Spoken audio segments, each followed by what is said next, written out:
ても同じ夢を追いかけたくて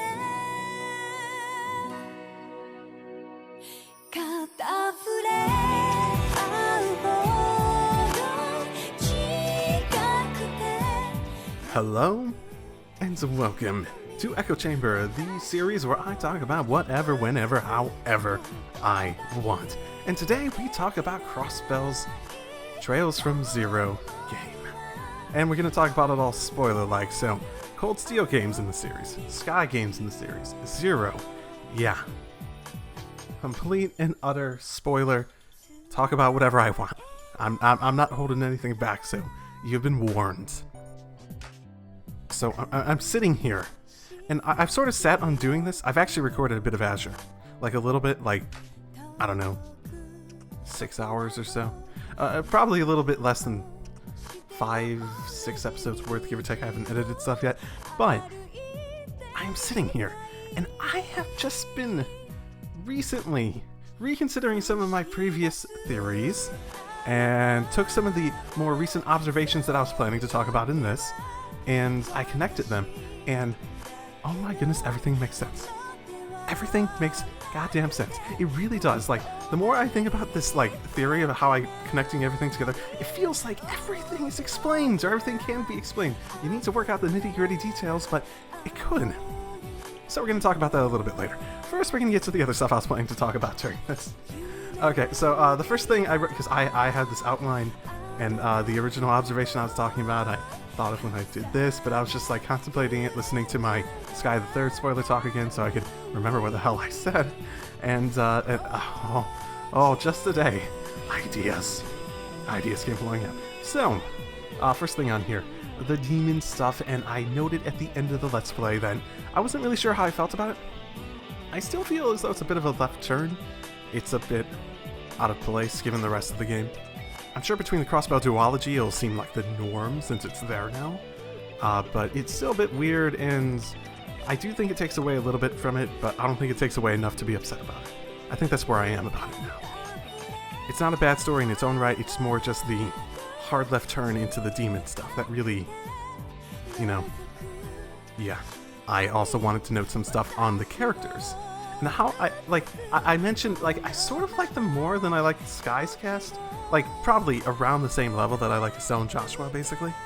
And probably Oliver, and Oliver's a bit weird. It's hard to include him with that, considering I had a little bit of a connection to him coming out of the Cold Steel games already. And I guess Ren and... I honestly can't say the rest of... Like, I like the Sky cast, but I can't say a lot of them go up to that level, like, feeling a connection and just care about them, as I do for the Cold Steel cast, because that was my first game. And I sort of figured, like, oh, I'm never really gonna get back to that, because it's more just, like, it's my first game in the series. I really like these characters. I connected to them. There's a special place. But I sort of feel as though the Zero cast of, like, the 4, especially, are up there. I really do think so. And I've thought about it since then, and I sort of convinced myself that it's the voice acting that does it. Japanese or not, it does give them a lot more character. And you add in the lip flaps, which makes it even seem more like their voice and they're saying it. I don't know. I feel as though it does a ton to just make it more intimate, make it more easily connect to them mentally, especially with the lip flaps. It did a bunch to make me care about them.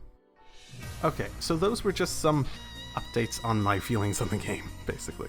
So, the other thing I wanted to talk about, which will lead into everything else in my big theory thing that I'm just like, oh my goodness. And I'm just expecting when I bring that up, people are going to be like, yeah, no, that doesn't make sense.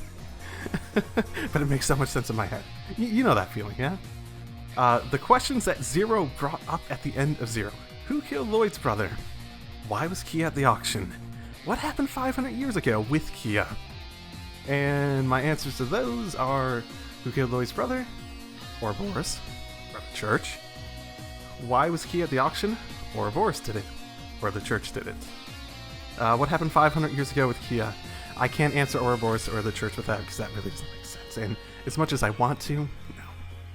So my thoughts on that are that they found their demon god in the Middle Ages. I really had to look back at the sort of like entries that they put at the end of Zero and sort of speculate as to what some of the blanks were. So they found their demon god like around the Middle Ages, right? Which, around 500 years ago, right? And it could be Kia herself. It could be that she was already there or something like that, right? Or maybe it's a Septarian. I mean, there's gonna be Septarian at some point. There's always gonna be Septarian at some point, right? It's probably a Septarian or something. And it's located somewhere in Crossbell. As for what happened to Kia, there was a mention of an artifact being involved. And I'm sort of convinced that the, like, sort of orb thing, that there's some visualization of her, like, sleeping in, that that's probably the artifact that is being mentioned in the logs in question. I'm guessing that's basically where she slept, and I wouldn't be surprised if, like, maybe the liquid around her was basically Gnosis itself, in liquid form, because we saw a bunch of liquid form of that, right? The red stuff, like, that made the rivers that we really should go in back in, like, the final dungeon, right? So my theory on that's probably going to stay about the same. I think she's just a kid that was born back in the Middle Ages, that was put in an artifact that had this super juice, and, well, maybe not the Middle Ages. Actually, yeah, the Middle Ages. The super juice from the original demon cult, and since then, the demon cult, the fishing cult, whatever you want to call it, ended up actually having troubles and whatnot, losing their knowledge, and just passing down, like, the bare minimum to the point where you really have one person left, right? So they try to recreate the demon juice, and... juice. Phrasing. So, yeah, I think she's basically a, unfortunate side effect of everything going down, and things being misinterpreted. So, on to the theory I really want to talk about here. And this makes so much sense in my head. It does. I just want to start where my thought... I just want to sort of lead you down the same thought process I had here. Okay, so... I just have an outline here, and... I noted that... I think there's a decent chance that the cult is going to be right about a little bit in that, like, Eidos is probably going to be, like, a scam, essentially. I suspect that it's an easy... placating explanation for what really is going on, and the church is basically hiding. So...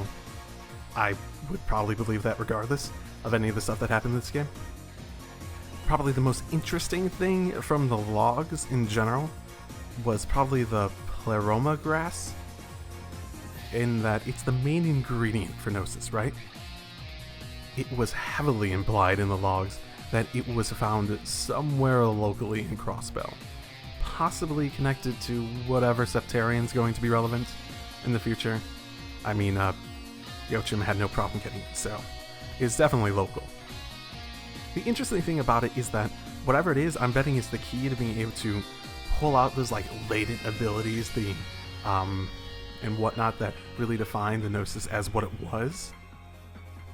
And it also has that whole ability about being able to give true wisdom or whatever. At the very least, Echochamber thought he had it, right? So... it's a really odd phenomenon when you think about it. There's some ritual involved in terms of creating the drug. We know that, it was mentioned. But you also have the fact that the drug is so significant in what it does to you that it literally turned Echochamber at the end of Zero into a demon. A demon that, when defeated, blew up a la monsters. Like the monsters we fight in the overworld. And that sort of stuff. I don't actually remember if he blew up in Sepith Rainout, probably, but I'm working on the assumption that he blew up in the same vein as monsters and demons and all those other monsters that we fight. So, my train of thought started here, really. I wonder if that could explain all the monsters in the world. Maybe there's a connection between humans and the monsters. Maybe humans themselves are like some sort of more purified version of the monsters. Maybe, possibly. That makes a little bit of sense given the nature of what happened in Zero, right? If you take account for the fact that when monsters explode, they explode into Sepith, that actually sort of maybe makes it make sense. Yeah? So, Here's the premise. What is Sepith is essentially the crystallized version of a life, of a soul, of that sort of thing. And humans themselves are just a very... It's a form of that has evolved or been purified or something else of that nature, to the point where they're not really made up of that anymore. So the working concept would be that all life is made up of this life energy. This life energy could take a lot of different forms, and it has some sort of variation between it that you see people undergo as they take stuff like Gnosis, something that maybe just like reverts them, like devolves them basically internally to the point where they turn towards demons over time. So that's the main takeaway, and the main thing that I was thinking could be the case for what we saw in Zero. That makes sense. Now, I took that thought, I re-listened to my Sky the Third stuff, and there was two theories, two concepts I brought up in that seemed possible, that actually make a whole lot more sense if you connect them in a certain way.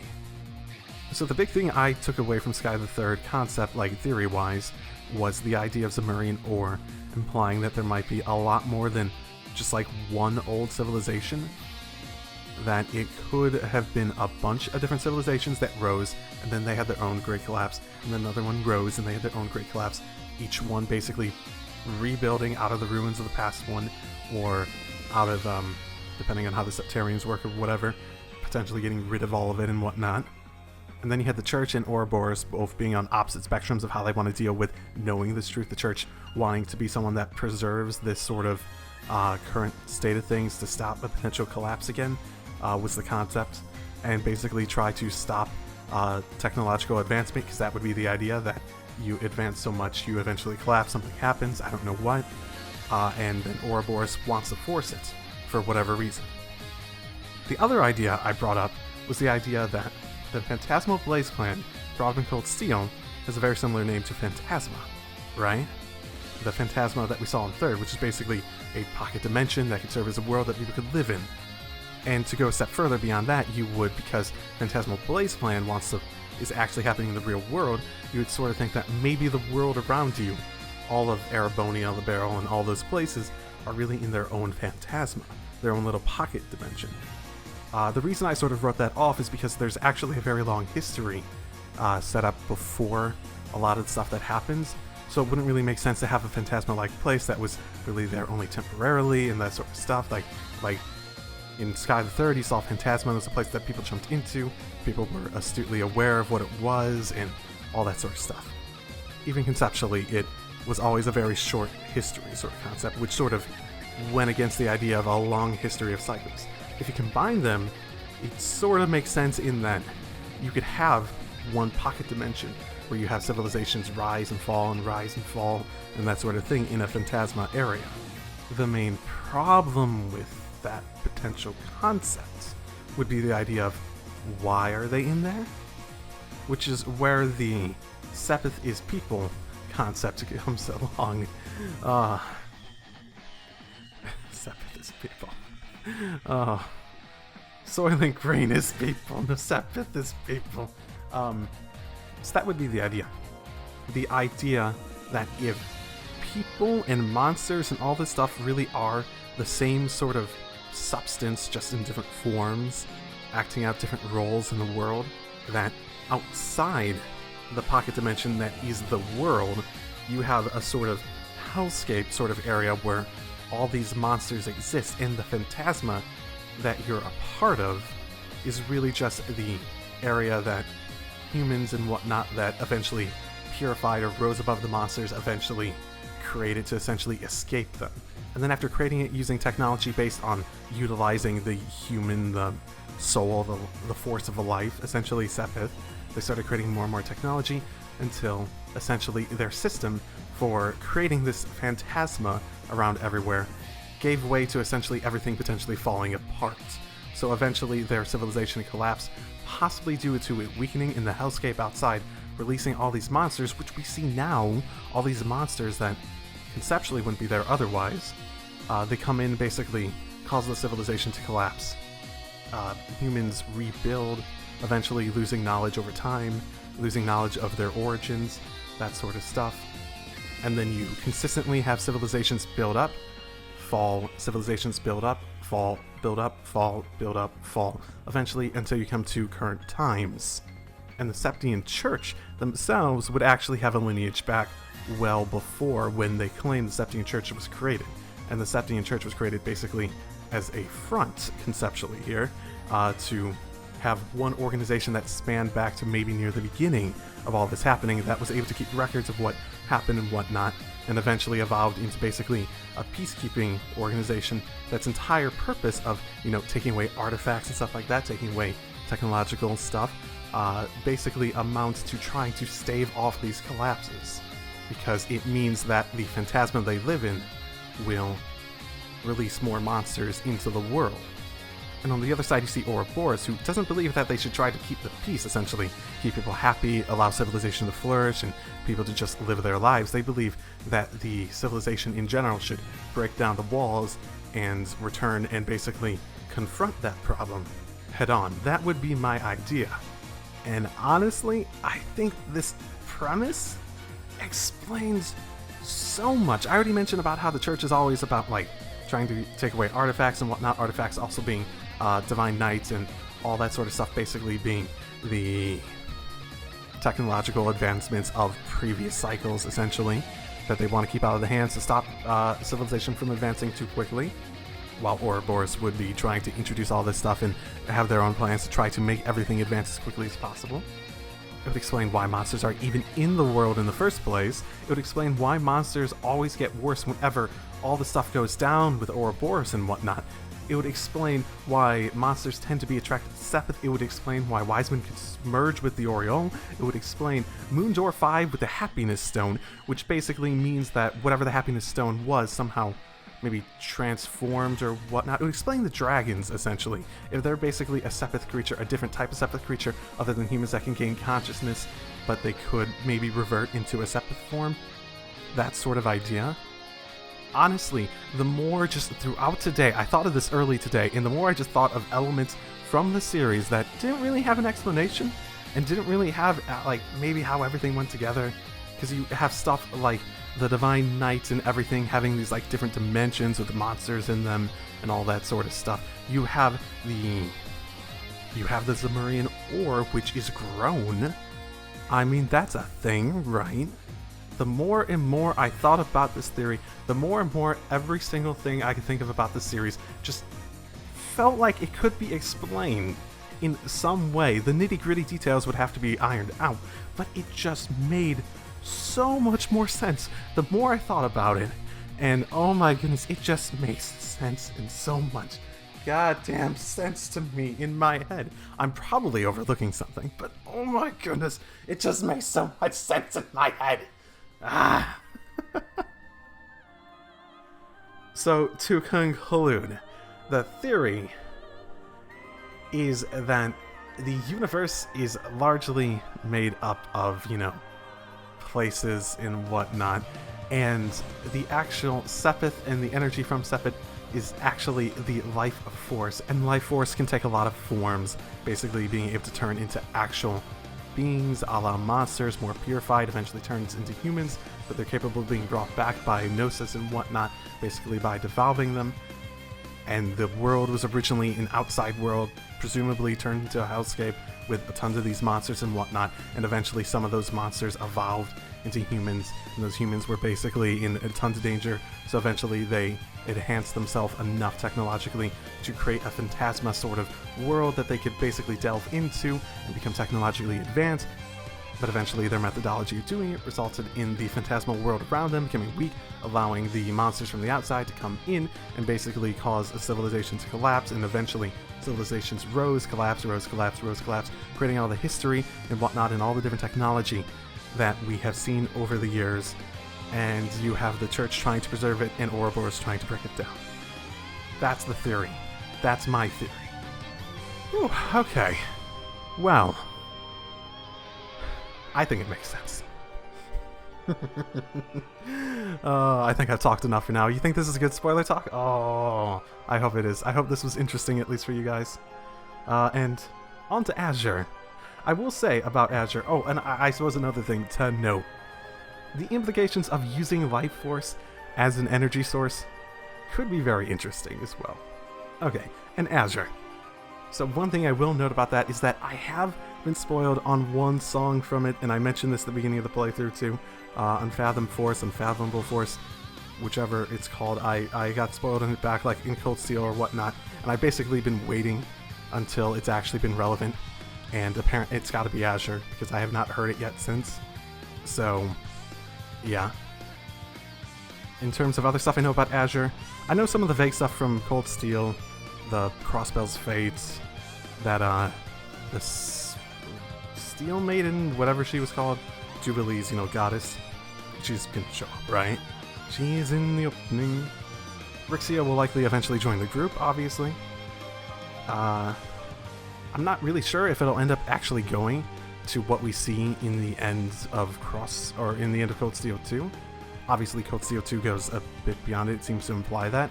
I'm not sure if it'll go to the point where Erabonia does all that shit to Crossbell. It might stop before that, and that happens in the interim, maybe. So I guess we'll see. I know the tree stuff. I know the tree shows up. I don't really remember much more than that. There's a reason I've actively tried not to go back to the Cold Steel games, and basically not try to remind myself of stuff that happens during them. Oh, I know Gorelia Fortress. I know that. It's almost surprising that it didn't happen in Zero, especially considering how early that happened in the Cold Steel games, I suppose. I'm sure it's just a matter of the timelines not really matching up perfectly between the two. And I believe people might have mentioned that it's actually months off just throughout the Zero Let's Play, so. Okay, I think I'm going to leave it at that. Azure will start soon. I do want to finish it before Cold Steel 3 comes out. I'm probably recording this. I know Cold Steel 3 has some stuff at E3, and hopefully they have a release date, so I know how much I actually have to hurry to try to finish it before then. So, wish me luck. I'll see you all in Azure. Drive safely, everyone.